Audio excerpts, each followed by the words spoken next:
예, 성가대 아주 멜로디도 참 좋지만은 그 노랫말이 예수님의 하늘나라의 비전을 요약한 산상수훈에서 나온 것을 여러분 다 아실 겁니다. 그 노랫말이 또한 저에게 큰 감동을 줬습니다. 제가 말씀 전가하기 전에 간단히 기도하고 싶네요. 기도하겠습니다.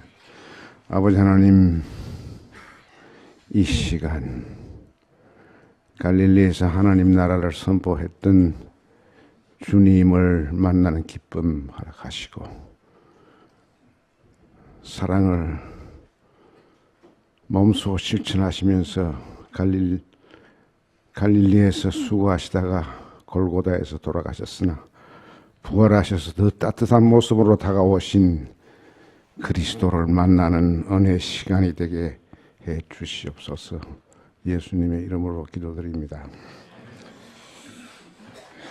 제가 몇 달 전에 제가 좋아하는 이목상이라고 하는 설치미술가, 당대 대단한 민중미술가입니다. 초대를 받아서 그 그림을 봤는데 광화문의 촛불 그 모습에 아주 굉장히 큰 그림이 있어서 제가 감동을 했고요. 그러고 나서 이제 이목상 선생이 저보고 오늘 오후에 문자를 보존하고 기리는 조그마한 국제 작가들, 시인들 이런 분들이 오시는데 그 몸에 와서 참석해 주시죠. 그래서 그 이목상 씨를 내가 워낙 좋아하니까 그렇게 하겠습니다. 그래서 갔어요. 가는데 엉뚱하게 갑자기 나보고 축사를 하라 그래서 준비 없이 떠오른 말이 오늘 설교의 이 제목이 됐네요. 이게 원래는 말, 글, 텍스트 그리고 사랑 이런데 오늘 저 제목이 글, 텍스트 그리고 예수님의 사랑입니다. 그때 제가 한 짧게 5분 정도 인사말을 하면서 한 말이 이런 것이었습니다. 여러분 문자를 만드시고 메시지를 만드시고 사람에게 감동을 주는 일을 하시는데 고맙습니다. 그런데요, 말이 글이 되고 글이 텍스트가 되면은 비극이 옵니다. 텍스트가 되면은 신성시 하기 때문에 신성시 되는 거룩한 텍스트는 프랑켄슈타인처럼 우리를 역습해서 우리의 자유를 빼앗고 괴롭힐 수가 있습니다. 그러니까 여러분 글 쓰시는 것이 베스트셀러가 돼서 텍스트가 되는 걸 좋아하지 마십시오. 이 지식인들이 항상 염려해야 할 현상입니다. 그러고 나서 제가 짧게 그분들에게 저는 예수를 좋아하는 사람인데 예수님이 인류 역사에 가장 큰 충격을 주신 분인데 그분 글 하나 남긴 거 없어요. 글 쓰신 적도 없어요. 왜 그럴까요? 그런데 제가 보니까 글을 쓴 적은 있는데 땅에다가 왜 땅에다가 썼을까 하는 것을 여러분에게 알려줍니다. 땅에 쓰면은 붓글씨와 다르고 돌에 새긴 글과 달라서 발로 슉 치울 수가 있기 때문에 그렇습니다. 오늘 그 이야기를 여러분에게 짧은 시간에 하고자 합니다. 저는 평소에 그런 생각이 있었어요. 성서를 읽으면서 신학 공부를 좀 하면서 왜 예수님이 친히 글을 안 남겼을까? 사복음을 친히 썼으면은 그 예수님의 말씀이니까 뭐 그 논쟁을 할 가능성이 줄어듭니다. 해석에서는 차이가 있지만은 이게 진짜 예수님이 하신 말인가 하는 것 갖고서 싸울 일이 없어요. 그런데 지난 1700년 이상 긴 시간, 특히 지난 100년간, 특히 지난 50년간 성서신학자들은 이 말씀이 예수가 진짜 했는 이야기인가? 소위 authenticity, 그 예수님 말씀에 대한 authenticity에 대한 논쟁이 너무 많습니다. 그런 수고가 예수님이 친히 글을 썼더라면은 그런 수고를 할 필요가 없지요. 오늘 저는 그런 예수님 왜 글을 안 쓰셨는데 딱 2번 쓰셨는데 그 왜 땅 위에 썼을까? 그 깊은 의미가 뭔가? 그것이 2018년 오늘 전쟁의 먹구름이 세계를 감돌고 있는 이 상황에 우리에게 무슨 메시지를 던지는가 이 말씀을 하고 싶습니다. 요한복음 8장 1절에서 11절 보면은 이례적으로 예수님이 두 번 글 쓰신 스토리가 나옵니다. 그런데 이건 보통 스토리가 아니고 막 사람이 죽을 수 있는 위기 상황을 소개를 하고 있습니다. 어떤 여인이 어떤 남자를 좋아했던 것 같습니다. 근데 그게 로만스였는지 불륜이었는지 모르지만 아마 불륜이 아닌가 생각합니다. 그래서 그 여자가 현장에서 잡혀서 직결 처분의 재판을 받게 하려고 바리새 율법주의자들이 예수에게 그 여자를 데리고 갔습니다. 굉장히 위기 상황이었습니다. 이 여자 죽을 수가 있죠. 그런데 따지고 보면은 그 바리새 율법주의자들은 예수를 죽이려고 했지 그 여자를 죽이려고 한 게 아닙니다. 그 여자의 위기를, 그 여자의 불륜 행위를 빙자해서 예수를 제거하려고 그 여자를 데려온 겁니다. 사실은 화살은 예수에게 있었죠. 그래서 이들이 예수에게 묻습니다. 이 여자가 모세 율법을 신성한 텍스트가 된 이 모세 율법을 어겼습니다. 어떻게 해야 됩니까? 우리는 돌로 쳐 죽이라고 했으니까 율법에 따라서 죽이려고 하는데 선생님은 어떻습니까? 예수가 평소에 율법에 대해서 그렇게 율법주의에 대해서 탐탁하게 생각 안 했다는 걸 알기 때문에 예수의 정체를 드러내려고 그렇게 꾸민 것이죠. 이 도전을 받으시고 절체절명의 위기에 빠진 이 여자를 구해내시는 이야기입니다. 예수님은 아주 엉뚱하게 이런 도전 앞에서 그날 걸어온 다그치는 이 동원된 듯한 율법주의자들의 군중들의 그 요구를 들으면서 예수님은 말로 대꾸하지 아니하시고 조용히 무릎을 이렇게 내려서 허리를 굽혀서 땅에 걸을 섰습니다. 이 정말 예측할 수 없는 예수님의 퍼포먼스죠. 이게 그런 예수님의 참 생뚱맞는 퍼포먼스라고 느끼지 못하고 이 부분을 읽었더라면은 여러분 벌써 이 말씀이 전하려고 하는 그 진리에 가까이 가지 못했습니다. 저는 이렇게 생각합니다. 거친 말로 공격할 때 트럼프식으로 대답하면 아무 소용이 없습니다. 더 거친 말로 하다가 잘못하면 요즘 좀 굉장히 위기에 빠지는 것 같습니다. 우리나라의 또 정당의 한 대표도 굉장히 거친 말, 막말 좋아하는데 그런 식으로 해서 해결이 전혀 안 됩니다. 예수님은 그 이야기를 들으시고 허리를 굽혀 글을 쓰신 것 같은데 이 글 쓸 때 예수님의 땅 위에 쓴 글을 이들은 보지 않고 다그치기만 했습니다. 이 여자 어떻게 돌로 쳐 죽여야 되는 거 아니냐? 다그치기 시작했습니다. 그때 예수님께서 조용히 일어나셨습니다.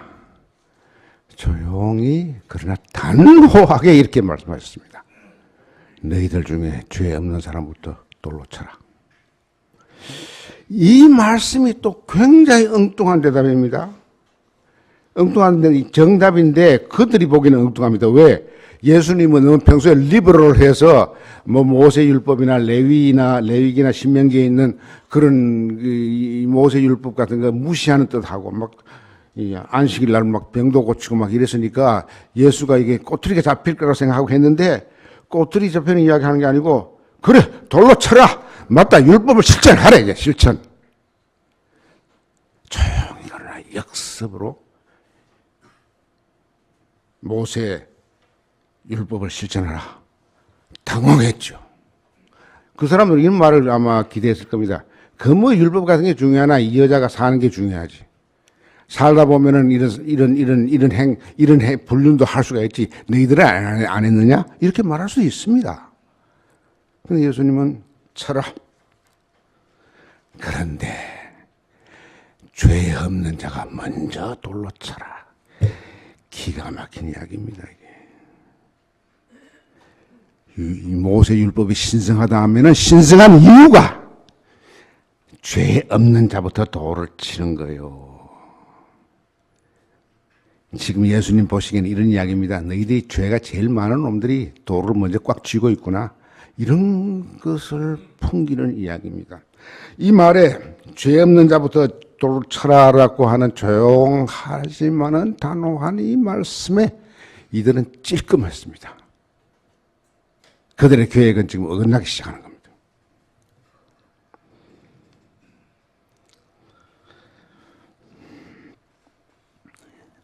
뭐라고 썼을까요? 거기에 저는 이렇게 생각합니다. 저희 사회학적인 이 호기심과 신앙적인 상상력을 동원해서 예수님이 첫 번째 뭐라고 썼을까? 이런 걸 썼을 거라고 생각합니다. 야, 불륜이든지 간음이든지 혼자 하는 거 아니지 않냐?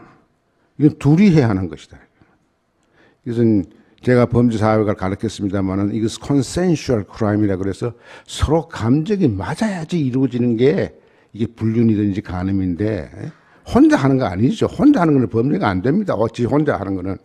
그런데 이 consensual crime, 합의하고 감정이 맞아야 이루어지는 이 범죄의 공범자인 남자는 어디 갔냐? 이렇게 아마 땅에다가 썼을 가능성이 있을 것이다. 만약 다그치느라고 글을 못 본 사람 가운데도 그것을 아는 사람은 찔끔했을 겁니다. 아, 예수님은 모세의 율법을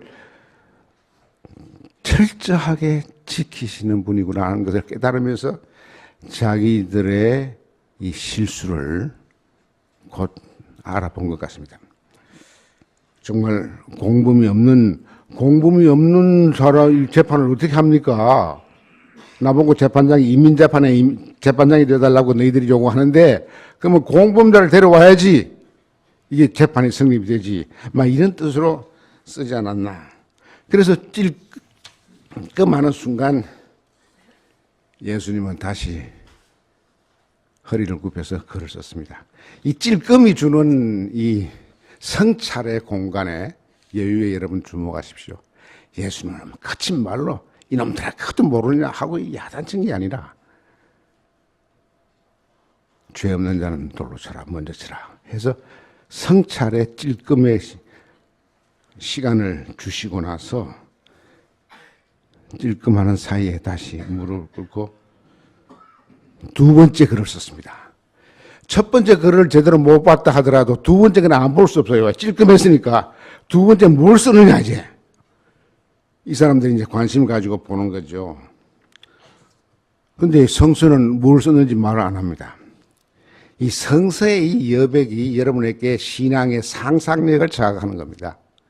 나는 뭐 음악을 잘 모르지만 이 심포니 오케스트라 보면 카덴사 같은 게 있는데 카덴사는 원래 그 치는 사람의 그 창조적인 그 자발성을 드러내기 위해서 남겨놓는 공간이라고 생각하는데요.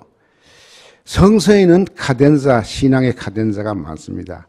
무조건 달달 외우는 것, 성서를 창세기부터 뭐 묵시로까지 외우는 것을 뭐 신앙의 지표로 생각하는 이 참 잘못된 것.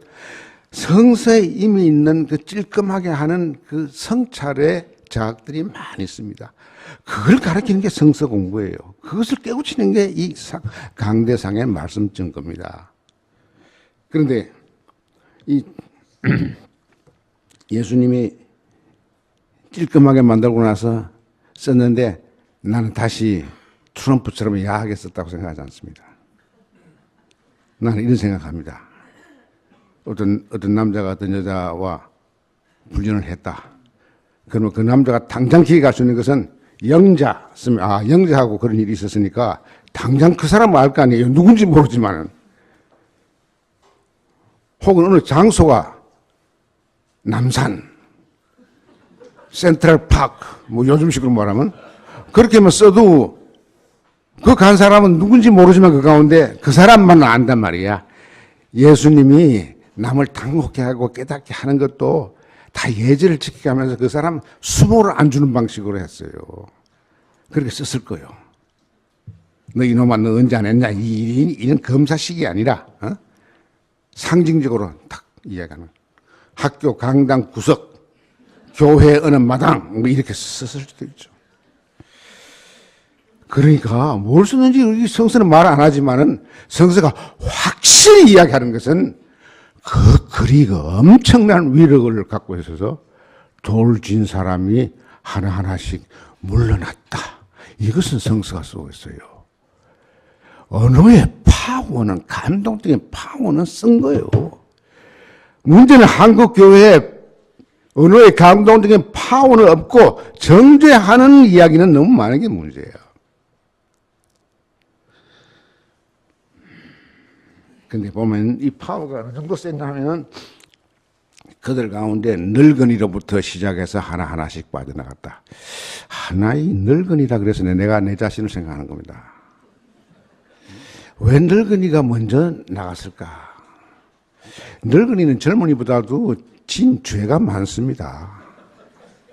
거의 세월만큼 잘못이 많을 거예요. 그러니까 자연히 늙은이가 먼저 빠져나가게 되죠. 자연스럽죠. 그런데 문제는 2018년 오늘 미국에서나 한국에서나 늙은이일수록 제일 안 빠져나간다고 하는 사실이 우리의 가슴을 아프게 하는 거예요. 노욕이라고 하는 게 있어요. 노욕이 생기면은 감당 못합니다 이거.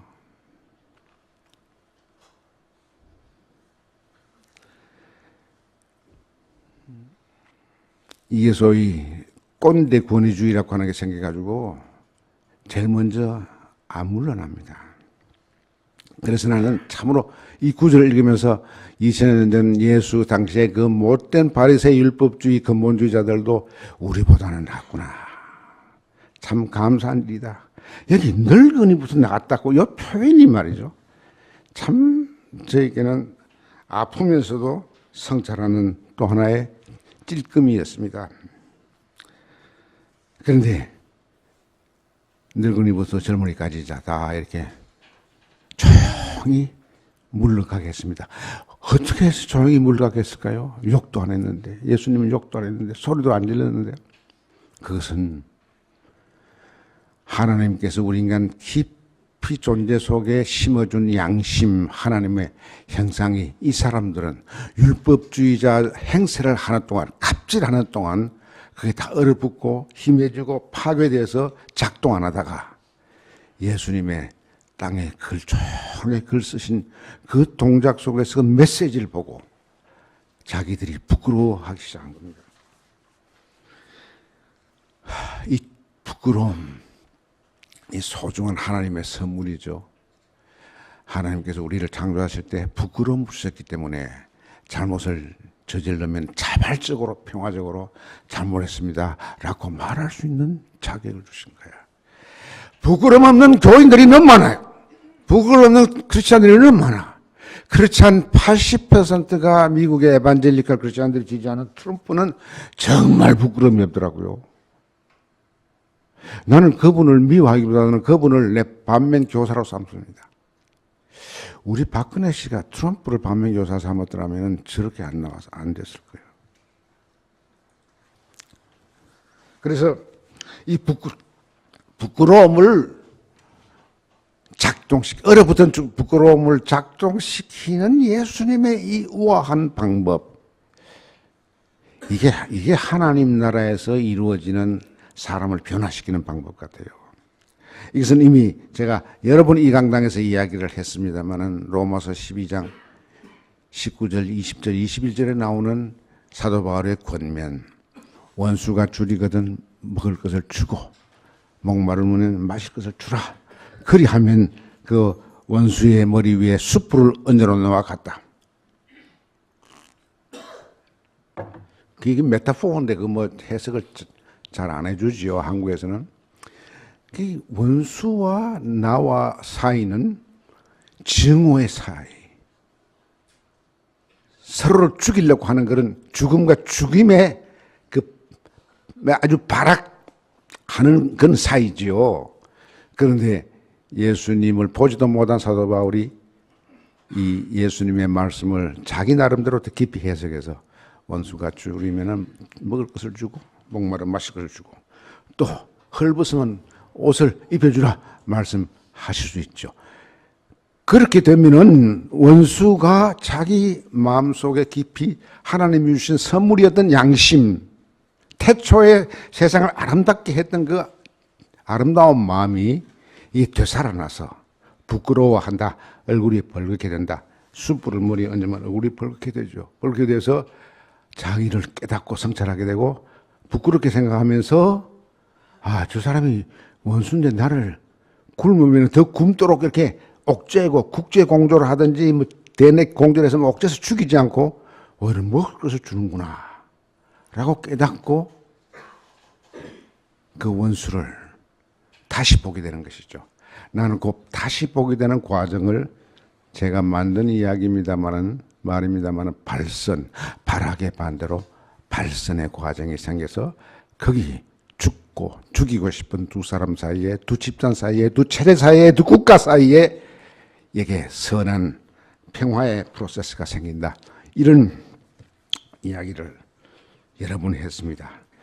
여기 예수님이 늙은이로부터 젊은이까지 부끄럽게 해서 종이 평화롭게 떠나게 한 그 위력은 부끄러움을 깨우친 건데, 여기 부끄러움은 나는 이 동양의 유교에서 말하는 수십만을 이야기하는 것 같지 않아요. 흔히 많은 사회학자들이나 문화인류학자들이 이렇게 말합니다. 동양의 문화는 수치의 문화요, 쉐임 컬처고, 서양의 문화는 죄의식의 문화다, 길트 컬처다 그러는데 그 말은 일부 맞습니다만은 여기 예수님이 불러일으키신 이 부끄러움은 길트와 쉐임을 다 포함한 총체적인 부끄러움이었습니다. 이제 사람들이 죽일란 사람이 다 떠나고 돌도 다 버리고 떠났습니다. 예수님께서 그 여인을 쳐다보면서 이렇게 말씀하십니다. 사람 다 어디 갔냐? 너 죽이려고 한 사람 다 어디 갔냐? 다 떠나고 없습니다. 그래, 나도 너를 정죄하지 않는다. 예수 그리스도는 하나님의 아들로서 정죄하러 온 것이 아니고 사랑하고 구원하러 오신 겁니다.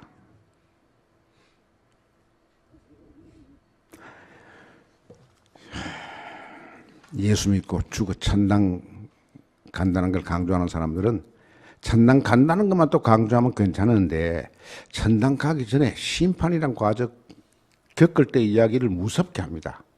하나님께서는 아주 꼼꼼하게 너희들의 잘못을 전부 다 노트에다가 다 적어가지고 깨알같이 적었다가 심판의 날 그걸 꺼내갖고서 너 언제 이거 했지? 너 언제 이거 했지? 그래서 너는 지옥에 10도 정도 뜨거운 데 가서 살아라.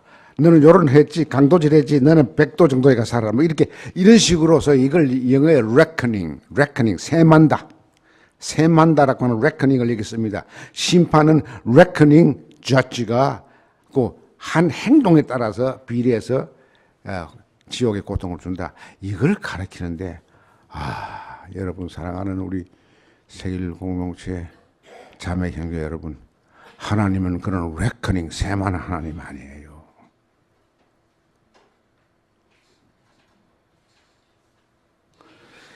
지난번 김혜건 교수가 와서 이게 한 30분 말씀 전가하면서 저에게 가장 큰 감동을 준 것은 이 지식인 교회는 차다 뭐 이런 것도 있지만은 그건 보편적인 이야기고 그 한 에피소드 이야기한 게 제 마음을 굉장히 감동시켰습니다.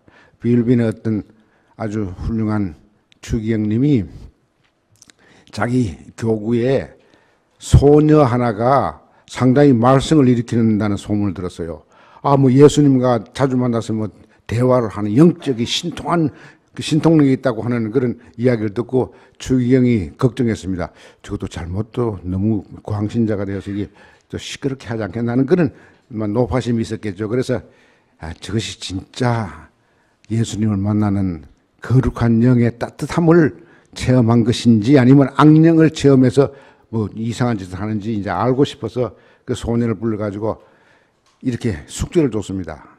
추기경이 높죠. 근데 추기경보다 더 선배가 되는 신부님한테 내가 고해성사를 얼마 전에 했는데 너 요 다음번 예수님하고 대화할 때 내 고해성사한 게 뭔지 좀 물어봐라. 그러면 추기경 생각으로는 얘가 엉터리라면은 곧 드러날 거 아닙니까? 뭐라고 했습니다. 추기경 자기가 고해성사했으니까 그게 틀린 거니까 이 여자는 악령이나 잘못된 영의 힘을 입은 것이죠. 그런데 며칠 후에 이제 그 소녀에게 물었습니다. 예수님 뭐라고 하시더냐. 그러니까 소녀가 똑똑하고 당당하게 모른다고 하십니다. 다 잊어먹었다고 하십니다. 그렇습니다. 그게 진짜 하나님이 다 잊어먹은 거야. 물으니까 그래 뭐라고 했지? 기억도 안 나고 나 다 잊어먹었다. 잊어먹기를 사랑하는 즐겨하는 하나님이 사랑의 하나님이에요. 레커닝 하는 하나님이 아니에요. 너 언제 이런 짓 했지? 너 언제 이렇게 했지? 요걸 따져서 너는 지옥에 가라. 이런 심판주가 아니라 그 다 잊어먹는 것이죠. 왜? 고해성사 자체가 자기의 잘못을 고백하는 거예요. 고백하는 사람에게 하나님은 다 잊어먹는 거예요. 그게 우리 믿는 하나님이고 예수님이죠. 근데 지난번에 김 박사가 와서 그 말씀하시듯 저는 많은 깨달음이 있었는데 우리 교회가 차갑다고 하는 건 내가 이해를 합니다만은 그렇다고 해서 이렇게 잊어먹는 하나님에 대해서 우리는 높은 존경심을 갖고 있다고 하는 사실을 김 박사님은 모르셨나? 모르죠. 또 내가 또 과장하는지 몰라도 여하튼 그랬습니다. 그런데 이제 세 번째 더 중요한 질문입니다. 뭘 쓰신지 모르지만 하여튼 그 위력은 우리가 이제 봤으니까요. 그런데 예수님의 글쓰기가 중요한 게 아니고 제가 마지막으로 여러분에게 강조하고 싶은 것은 예수님이 왜 땅 위에 글을 썼는가 하는 제 질문에 대해서는 대답을 제가 못했습니다. 이미 이야기는 간접으로 했죠. 지워버리기 위해서. 그런데 그것이 우리 지식인에게 무슨 교훈이 되는가? 우리 교회는 지식인들이 상대적으로 조금 많은 교회입니다. 저 자신도 뭐 책을 여러 권 쓰고 하고 그랬는데 지식인이 빠지기 쉬운 잘못은 이런 겁니다. 내 말이 글이 되고 내 글이 메시지가 될 때 그 메시지는 많은 사람들에게 감동을 줘서 베스트셀러가 되고 베스트셀러가 되면 그것이 경전으로 올라가기를 은근히 바라는 것 같습니다. 이게 지식인이 스스로 극복해야 할 가장 큰 유혹입니다.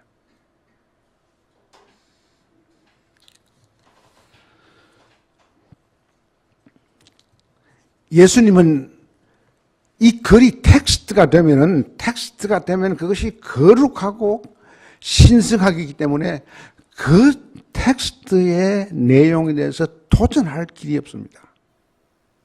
작년에 막시스트 이 볼셰빅 혁명이 일어난 지 100주년인데요. 볼셰빅 혁명이 실패한 이유는 뭐냐면은 마르크스가 그렇게 이야기 안 했는데 마르크스의 이야기를 교조화해서 그를 결정론으로 환원시켜서 그걸 믿지 않으면은 그야말로 굴락이라든지 수용소에 가두어서 고생을 시켰던 그 횡포가 실패하게 한 것이죠. 왜? 마르크스의 결정론이 신주단지가 됐으니까 그런 겁니다. 마찬가지죠. 성서도 마찬가지죠. 우리가 믿는 이 성서가 이것은 소중한 길잡이지만은 이것이 절대화돼서 이것이 우상이 되면은 이것이 우리를 옥죄는 억압의 기제가 되는 메커니즘이 되는 것이죠. 예수님이 어떻게 해서 텍스트를 극복했는가? 예수님이 이 성전에서 하신 행동을 보십시오. 그 요한복음은 예수님의 성전 숙정 사건을 다른 공간복음처럼 뒤에다가 미루지 않고 공생의 처음에다가 올려놓습니다. 난 참 그 처음 올려놓은 그 요한 저자의 그 뜻을 난 참 감사하게 생각합니다. 그런데 거기서 이제 예수님이 예루살렘 성전 세례하고 딱 맞습니다. 맞대응을 하는데 예수님답지 않게 예수님은 분노하시고 아주 정말 큰 소리로 야단치셨어요. 이렇게 말씀하셨습니다. 요한복음 2장에 보면은 이 성전을 헐라. 이 긴 세월을 통해서 만든 이 가장 아름다운 그 당시에 이 성전을, 웅장한 성전을 헐라. 예수님께서 이 성전을 헐라고 하신 말씀 속에는 무슨 뜻이냐면, 그 성전 한가운데 깊은 밀폐된 공간이 있는데, 그 정방형의 공간이 있는데, 그 공간에는 언약궤가 있기 때문에 그것을 지성소라고 말했습니다. Holy of Holies.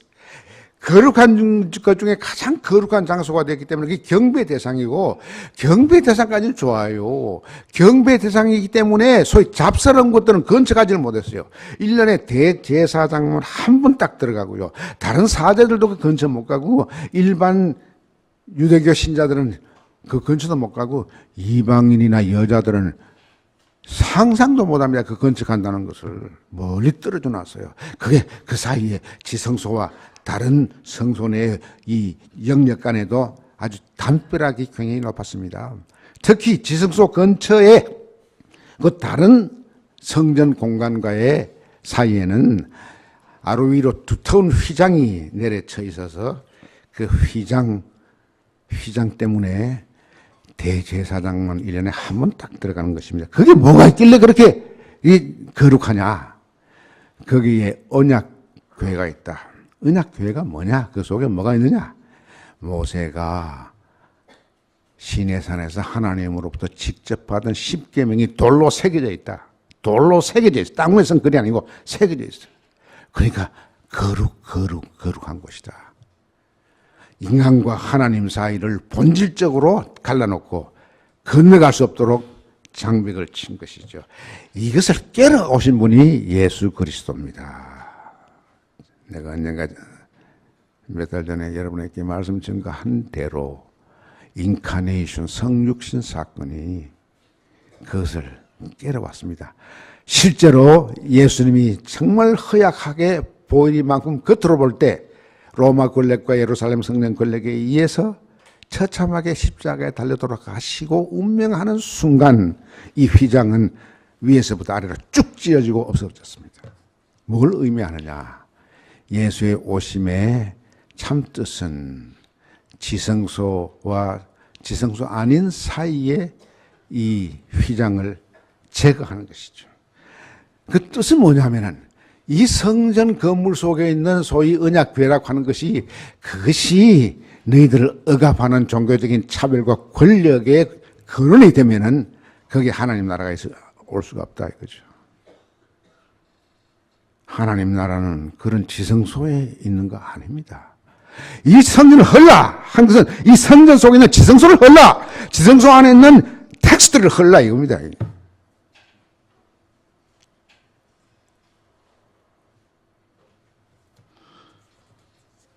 이 명령을 주님께서 이 여인을 구원하면서는 조용한 방식으로 실천하신 것이죠. 저는 이제 이 이야기의 결론을 내리겠습니다.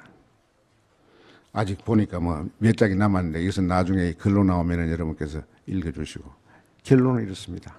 사도 바울은 고린도 후서에서 이렇게 말합니다.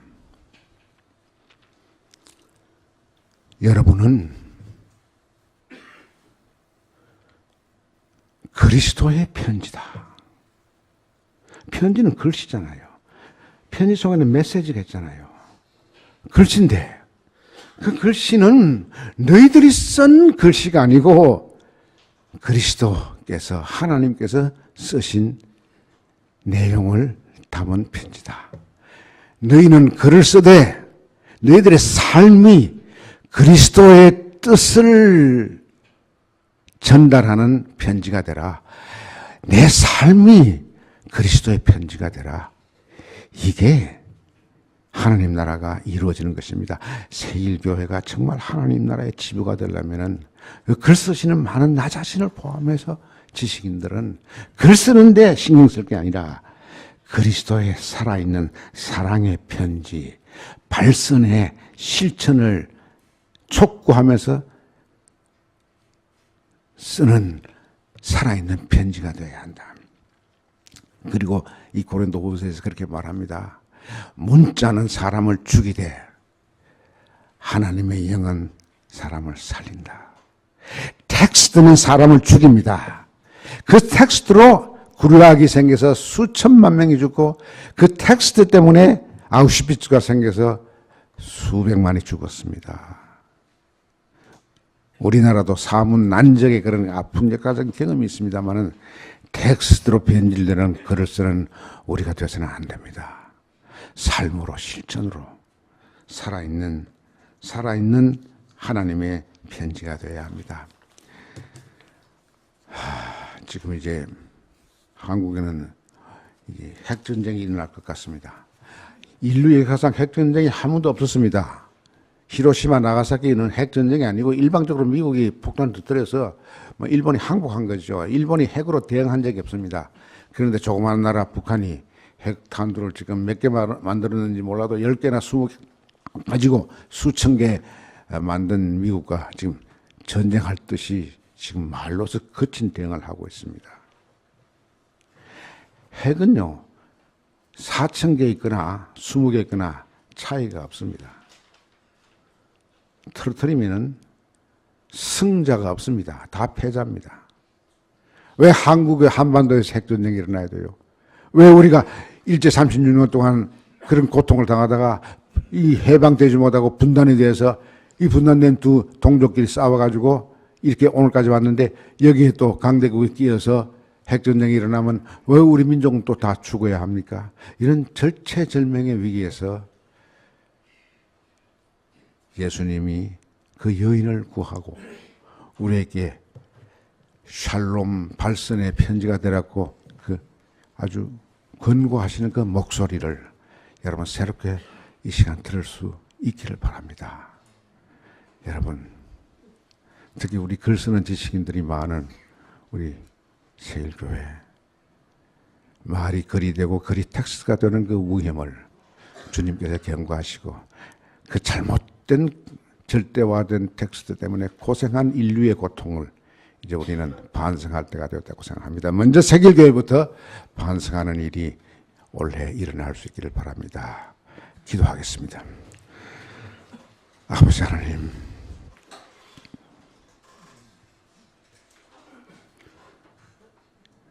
현장에서 잡힌 여자에게 돌로 쳐 죽이려 했던 발악하는 바리새 근본주의자들을 조용하게 물리치게 해주시고 발선을 통해서 평화를 만들어주시는 하나님의 은총을 기대하면서 오늘 당신의 말씀을 성찰했습니다. 예수님의 그 예수님다움, 그 멋진 발선의 실천을 우리도 2018년 이 한반도에서 이룩함으로써 전쟁을 평화로 막는 놀라운 십자가의 은총을 허락해 주시옵소서. 우리를 위해서 고난당하시고 부활하신 갈릴리 예수 그리스도의 이름으로 감사하며 기도드리옵나이다.